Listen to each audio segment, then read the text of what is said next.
Assalamualaikum warahmatullahi wabarakatuh. Alhamdulillahi rabbil alamin. Wassalatu wassalamu ala asyrafil anbiya'i wal mursalin wa ala alihi wa ashabihi wa man tabi'ahum bi ihsan ila yaumiddin. Amma ba'd. Fa ya ayyuhal muslimun rahimakumullah. Allahumma 'allimna ma yanfa'una wanfa'na bima 'allamtana. Subhanaka la ilma lana illa ma 'allamtana innaka antal alimul hakim. Alhamdulillah, pada pagi ini kita dalam keadaan sehat walafiat, yang sudah 1 minggu memasuki tahun baru. Mudah-mudahan kita tetap dicurahkan kesehatan, rahmat, nikmat oleh Allah SWT. Amin. Salawat dan salam untuk junjungan kita Nabi kita Muhammad. Allahumma salli ala sayyidina Muhammad wa ala ali sayyidina Muhammad. Melanjutkan bacaan kita, yaitu halaman 11.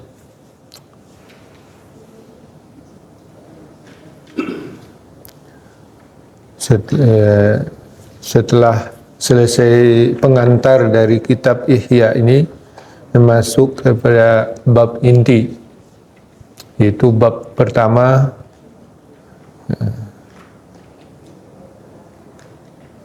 dasar daripada ibadat, yaitu kitab al-ilmi, kitabul ilmi. Ya. Ini mengisyaratkan bahwa ibadat itu harus mesti dan wajib dilandasi dengan ilmu. Bismillahirrahmanirrahim. Qala al-Imam Abu Hamid Al-Ghazali rahimahullah wa nafa'ana bi ulumihi. Kitabul ilmi, kitab ilmu, tentang ilmu. Wa fihi sab'atu abwabin, dan padanya ada 7 bab. Al-babul awal, bab pertama, fi fadlil ilmi wa ta'lim wa ta'lim wa ta'allumi. Bab pertama mengenai keutamaan ilmu, mengajar dan belajar. Bab kedua, al-babus tsani, fi fardil aini wa fardil kifayati minal ulum, yaitu tentang ilmu yang fardu ain dan ilmu yang fardu kifayah, yaitu tentang fardu ain dan fardu kifayah daripada ilmu-ilmu itu.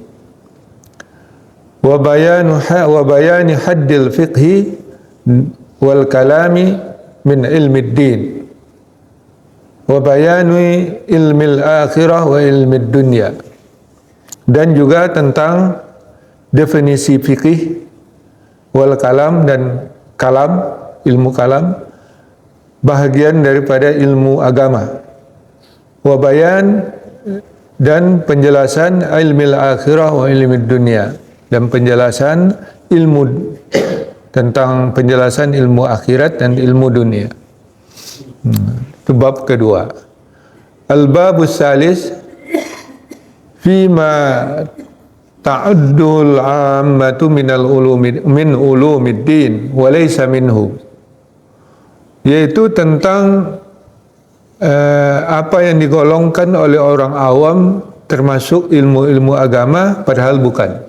Wa laysa minhu, padahal bukan. Wa fihi bayanu jinsil ilmil mazmumi wa qadari, dan padanya wa qadaruhu, dan padanya ada penjelasan jenis ilmu yang tercela dan kadarnya. Itu bab ketiga. Al-babur rabi'u, bab yang keempat, fi afatil munazarah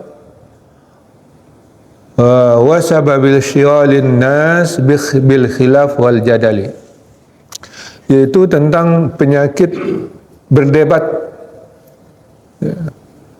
dan sebab-sebab sibuknya makhluk manusia bil khilaf, dengan perselisihan dan perdebatan.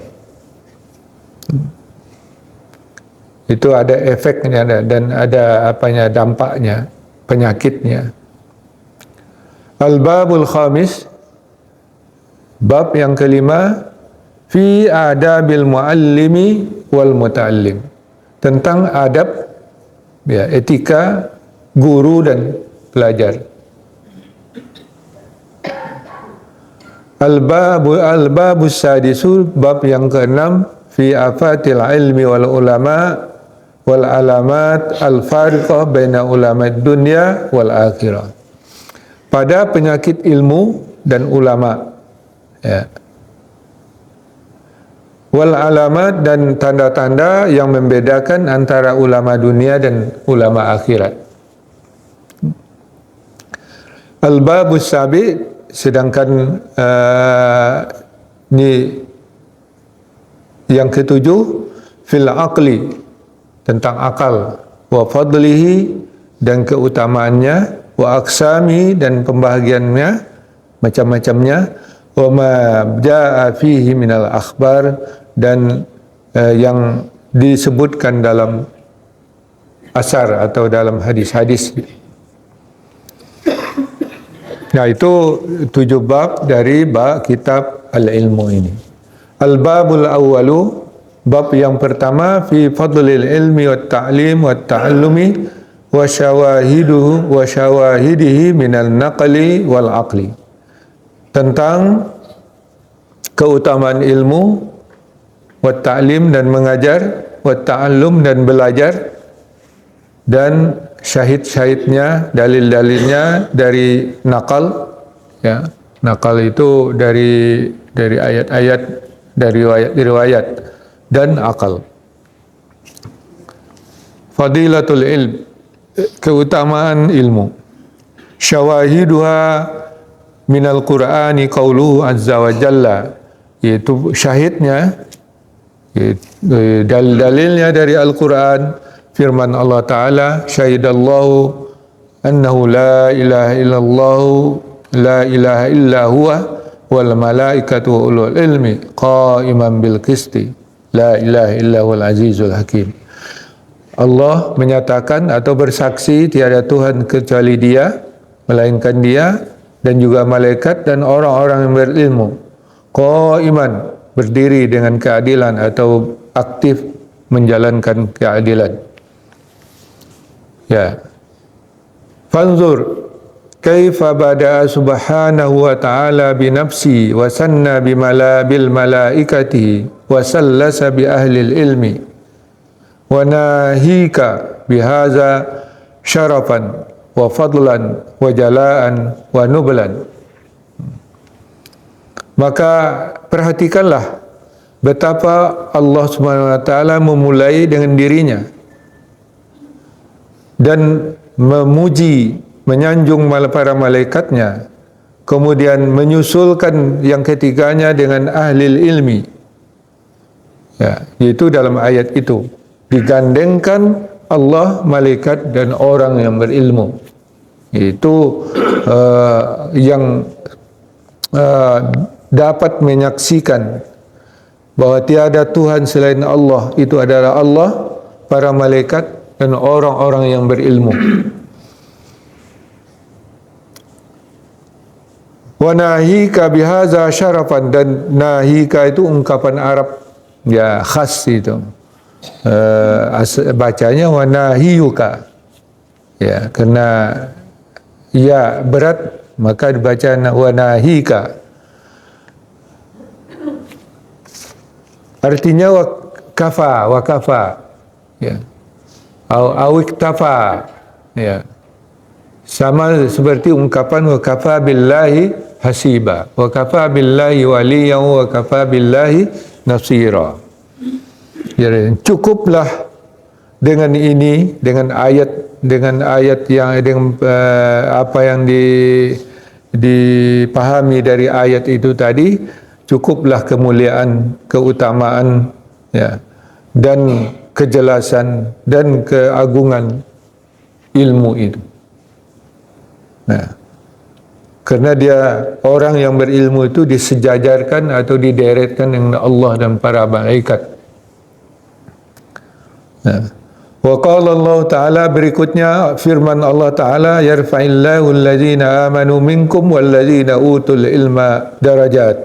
Ya. Itu ayat yang populer. Allah mengangkat orang-orang yang beriman di antara kamu dan orang-orang yang berilmu beberapa derajat. Ya. Qala Ibnu Abbas radhiyallahu anhuma. Ibnu Abbas radhiyallahu anhuma berkata, lil ulama'i darajatun fawqal mu'minina bi sab'i mi'atin darajatan. Bi sab'i mi'ati darajatin bisa juga. Ma baina darajataini masirata khamsi mi'ati amin. Ya. Apa kata Ibnu Abbas? Ulama itu memiliki derajat di atas orang-orang yang beriman lainnya 700 derajat. Ya. Dan di antara dua derajat itu sejauh 500 tahun perjalanan. Nah, itulah tingginya orang-orang yang berilmu di antara orang-orang yang beriman lainnya. Ya. Wa qala azza wa jalla, firman Allah subhanahu wa ta'ala, hal yastawil ladzina ya'lamuna wal ladzina la ya'lamun. Ya. Apakah sama orang-orang yang berilmu dan orang-orang yang tidak berilmu? Az-Zumar ayat 49. Dan firman Allah Ta'ala, innama yakhshallaha min ibadihi ulama. Yaitu yang hanya yang takut kepada Allah itu di antara hambanya adalah ulama. Ulama itu yang berilmu, orang yang berilmu. Dan juga firman Allah Ta'ala, qul kafa billahi syahidan baini wa bainakum wa man indahu ilmul kitab. Dan cukuplah Allah menjadi saksi di antaraku dan antara kamu dan orang yang memiliki di sisinya ilmu Alkitab. Ya, ilmu lagi. Ya. Itu Ar-Ra'd. Dan firman Allah Ta'ala, qala allazina indahu ilmun minal kitab ana atika bih. Berkata orang yang memiliki ilmu dari Alkitab, saya akan membawanya, akan mendatangkan kepada engkau ya singgasananya. Ya, singgasana itu ini dalam surat An-Naml, kisah Nabi Sulaiman yang meminta supaya dapat singgasana Ratu Bilqis itu dipindahkan. Ya. Nah, orang ini atau makhluk yang berkata ini mengalahkan Ifrit. Karena qala Ifritun, apa ayatnya itu, ana atika qabla an taquma min maqamik wa inni alaihi laqawiyyun amin. Ya, kata Ifrit, saya bisa membawa singgasana Ratu Bilqis itu sebelum engkau berdiri dari tempat engkau. Saya mampu melakukannya, kata Ifrit. Dijawab oleh seseorang, entah seorang tak apa gitu, tetapi kata para mufassir ini adalah orang manusia, ya. Yaitu berkata, ya, orang yang di dekatnya, yang di sisinya ada ilmu dari kitab, saya bisa memindahkan singgasananya itu qabla an yartadda ilaika tarfuk, sebelum engkau mengedip sudah sampai sini. Maka begitu dia melek, ya, singgasana Ratu Bilqis sudah sampai. Nah, itu dengan ilmu minal kitab. Nah, kalau tanpa ilmu mana bisa mengalahkan Ifrit. Kemudian lanjutnya, tanbihan allan adnau qadara bi quwwatil ilmi. Itu mengingatkan bahwa orang itu tadi sanggup melakukan itu dengan kekuatan ilmu. Wa qala azza wa jalla, dan firman Allah, wa qala allazina utul ilma wailakum sawabullahi khairun liman amana wa amila salihan. Al-Qasas, ya. Berkata orang yang ahli ilmu, yang memiliki ilmu, celakalah kamu, pahala Allah itu lebih baik dari bagi orang yang beriman dan beramal soleh. Ini juga kisah Qarun, ya. Qarun wa kharaja ala qaumi fi zinatih, ya. Wa qala allazina yuriduna al-hayata ad-dunya ya laita lana misla ma utiya Qarun innahu ladzu hazzin azim. Itu ayat ini respon dari situ. Qarun keluar mendemokan harta yang banyak, membawa peti-peti emasnya di kereta-kereta kuda yang banyak, ya. Kunci gudangnya satu kereta gitu, ya, kuncinya baru. Dan memakai kebesaran pakaian kebesarannya sebagai orang kaya. Maka terperangahlah masyarakat. Kata orang-orang yang menginginkan kehidupan kesenangan dunia itu, wahai kiranya kita diberi juga harta sebanyak harta yang dimiliki Qarun itu. Dijawab oleh orang-orang yang berilmu, orang-orang yang berkata seperti itu. Wa qala allazina utul ilma wailakum, ya. Orang-orang yang diberi ilmu itu mengatakan, celakalah kamu, pahala Allah itu lebih baik bagi orang yang beriman dan beramal soleh, ya. Jadi harta itu tidak ada gunanya, ya, tidak ada gunanya untuk dibangga-banggakan atau menyibukkan kita. Bayyana anna azma qadril akhirah yu'lamu bil ilmi, itu menjelaskan bahwa kebesaran tingkat akhirat itu, kadar akhirat itu diketahui dengan ilmu.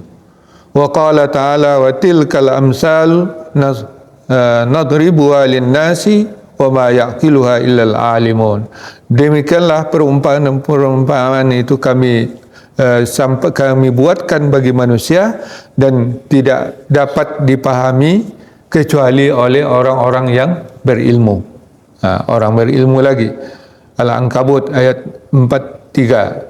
Walau rudduhu ila rasul wa ila ulil amri minhum la'alimahu allazina yastambitunahu minhum. Andaikan mereka mengembalikan kepada rasul dan kepada ulil amri di antara mereka, niscaya orang yang membuat kesimpulan itu mengetahuinya dari mereka. Ya. Yaitu ini di surat An-Nisa 83. Itu kalau ada hal-hal yang kritis, ketakutan atau keamanan, ada banyak orang yang membuat kesimpulan-kesimpulan sebelum mereka melaporkan ke Rasul dan apa. Nah,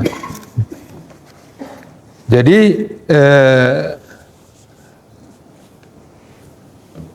di ilmu itu didapatkan dengan bersama-sama, tidak menyimpulkan sendiri, yaitu dilaporkan dulu kepada Rasul dan pemimpin-pemimpin. Ya. Kemudian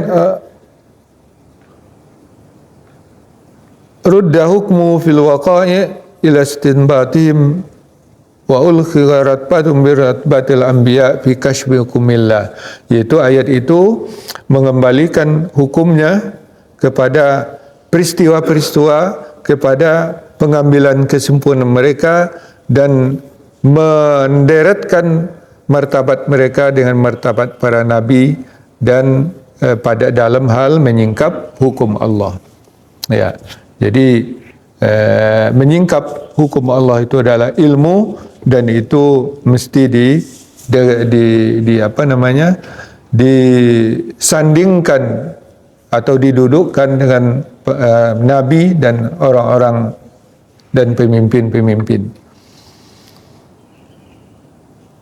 Wa qawqila fi qouli ta'ala, dan ada juga pendapat dengan pada tentang firman Allah Ta'ala, ya bani Adam qad anzalna alaikum libasan yuri sawatikuma,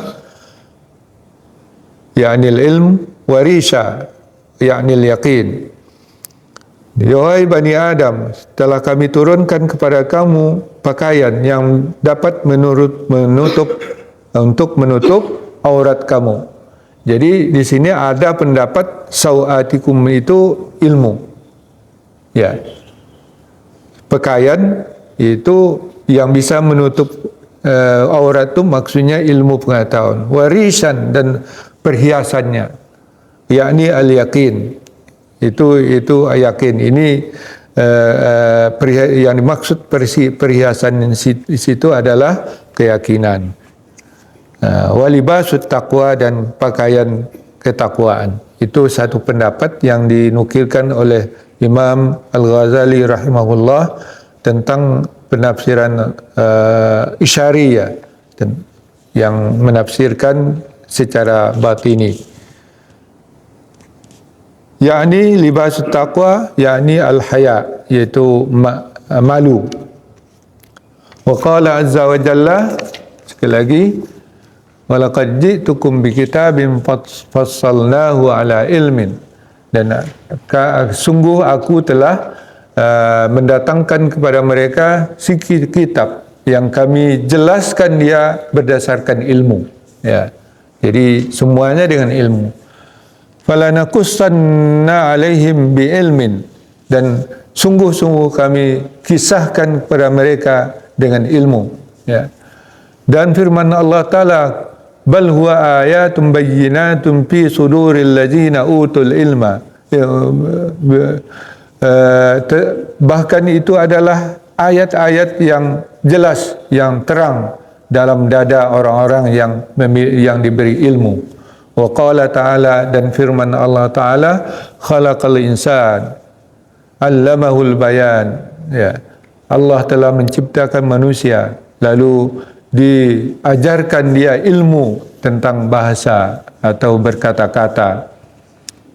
Nah, itu Ar-Rahman. Innama zakara zalika fi ma'ridil imtinan. Hanya disebutkan di sini, yaitu dalam memperlihatkan al-imtinan, yaitu pemberian rahmat Allah Ta'ala. Ya. Nah, itu dari ayat-ayat, ya, ayat-ayat landasan yang mengatakan keutamaan ilmu itu, dan orang yang belajar ilmu, dan orang yang mengajarkan ilmu itu. Ya.